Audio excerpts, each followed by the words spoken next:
Hey gang, once again, welcome to Hollywood Hills. So last week's show, that was episode number 35 on the 2019 tour. That was the final round of the GXCCs where we covered the juniors and the quad categories. So as promised, this week we're looking at the bikes. Let's start things off with the high schoolers.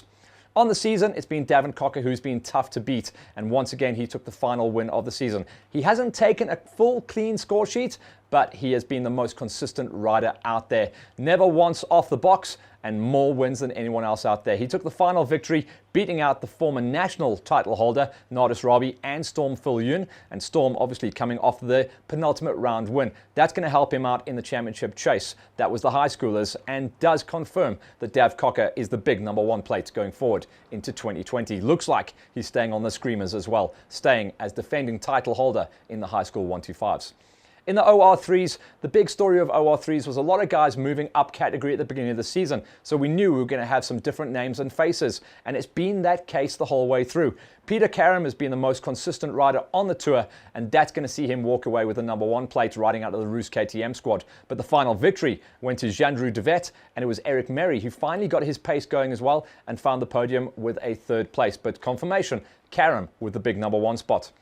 On the OR2 gate, which for me is the coolest racing and scariest racing as well. On the gate, there's got to be about 6 guys that can pull a whole shot and about 6 guys that have the pace to pull the pin and go for the win. But on the season, it's been a 2-horse race out front. And these guys have been banging bars most of the time separated by 30 seconds or less on every single lap at every single event the whole way through the season and the championship. And that's been the brawler Ian Rawle and JJ Daisel. These guys have become super tight buddies and they've shared the same bit of dirt the whole way through the season. But one man has to walk away with a win, and it was the brawler. Ian Rawle took the final win and with it took the title as well. So that's going to help him out and feel really cool about it. But JJ Daisel, commiserations. If ever there was a hard-fought second place and a hard luck story, it goes to him. He has been absolutely impeccable, and it's cool to watch those guys go racing, and hopefully they deliver the goods once again. Nice end of season story as well, coming back from injuries at the beginning of the year, and that's Jason Fenter. He's been really battling with his form and finally started to put those placings together. He takes the final third place on the tour. That's going to help him out to try and challenge for a top 5 in the championship. We'll confirm those numbers when we get to the final end of year prize giving. And then in the OR1s, the big bangers. Dart is the man. He has been the most consistent, the fastest dude out there. He's had some challenges, but one by one, the challenges have fallen by the wayside. And the Dart has just been banging home wins and podiums throughout the 8 rounds of the championship. He got the whole shot, took the final pin, took the final flag, but it wasn't easy as well.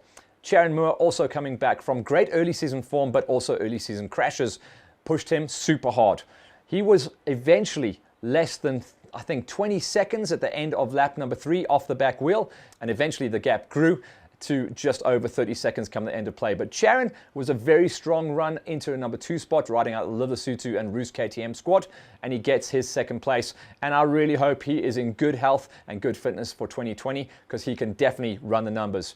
Third place on the day went to Hein van Niekerk Jr., which also cemented his number 2 spot in the championship. So very cool situation for those categories. And on to the ladies. Now the story on the season has been the Black Iron Racing squad and the juggernauts that are the Petersen sisters. That's Janke, Annika and Karika. Now on the season, Janke has been the fastest when she's been out there, but she has had her issues on her machine, which means she hasn't taken every single win. The most consistent ride on the season, podiums every single time out, has come from Annika. So Annika came into the final looking like she was going to be able to smash the championship. And then Janke had problems on her machine. It's still undecided, and we're waiting for the final numbers to come in, but it's either going to be Annika or Janke Petersen that walks away as the title holder. And of course, Janke is the one that is the defending title holder. On the day though, it was Karika Petersen that walked away with the win, and she's actually been the winningest Petersen sister at the second half of the season. Annika got a number 2 spot, and the ever-consistent Catherine Mostert walked away with a third place. But we wait with bated breath to see which Petersen sister between Annika and Janke will be crowned 2019 title holder. And then in our age group runners, the big story in the seniors has been a 2-horse race out front between Wade Blau, who's taken more wins on the season, but has always been closely followed by the reigning champion in the seniors, and that is Big Bruce Fillion. So the KTM versus the Honda, that has been the story throughout the season. but an absolute nail biter. In fact, I am not willing to say who was the champion. Some say it was Bruce, some say it was Blau, but we'll wait for the final numbers to come in. The final win did go to Blau. Third place went to Bruce. He said he could feel something was wrong with the motor with about a lap and a half to go, so he had to back that one out. And it was a strong second place from our penultimate round winner, the Viking, Kobus Jonk. The seniors, very tight on the numbers, and whoever walks away, it is going to be between Blau and Phil Yoon. Whoever takes the title is going to win it by only 1 or 2 points. We'll wait for a confirmation on that one.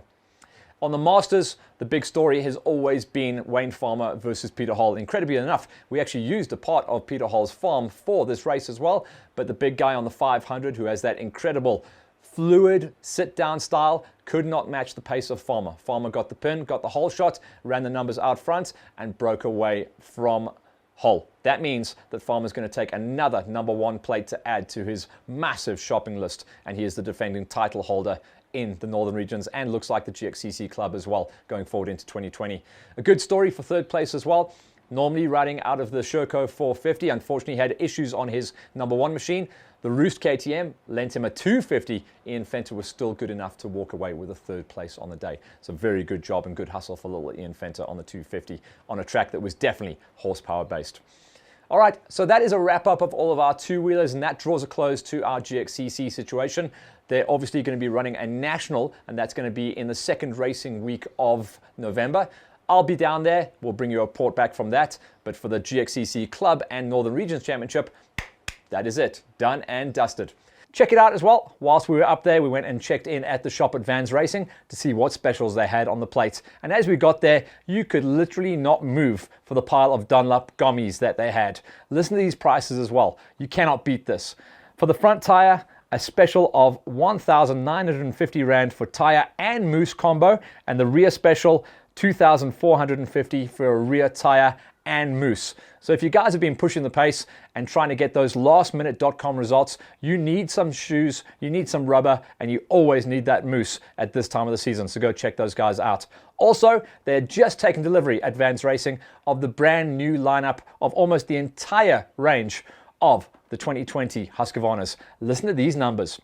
So the TC85, which is a very, very popular bike, and this is on the small wheel and the big wheel versions, 66,699. On the FE350, which for me is probably the most popular bike on the season, and those will fly out of the door at 129,699. For the TC50s, and that is where all of our juniors start, 44,699 on that. And then the jump up category, the TC65, 53,699.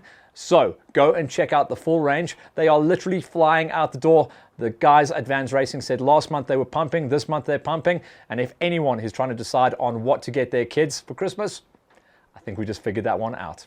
The guys from 424 Racing. Check out the special they've got running. These are the Spirit helmets, so Spirit MX helmets with goggle combo, and you can pick these things up in Middelburg. So check out all the details on the advert. They've got a special at Riders running for the 424 cross-country racing guys. Spirit MX helmet and goggle combo for 1,450 Rand. That's cheap in anyone's money. Get yourselves ready as well, because next week, me and the LiveX crew are going to go down to Farm Jam for round number 6 of their championship. And this is just a taster, once again, of what you guys can expect. We hope to see you guys in the pits. Check it out.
So that is it. We've already covered the final round of the GXCCs. We will be bringing you coverage in 2 parts of the final round of the Farm Jam. So hang in there with us, guys. There's still plenty more to come here on Hollywood Hills.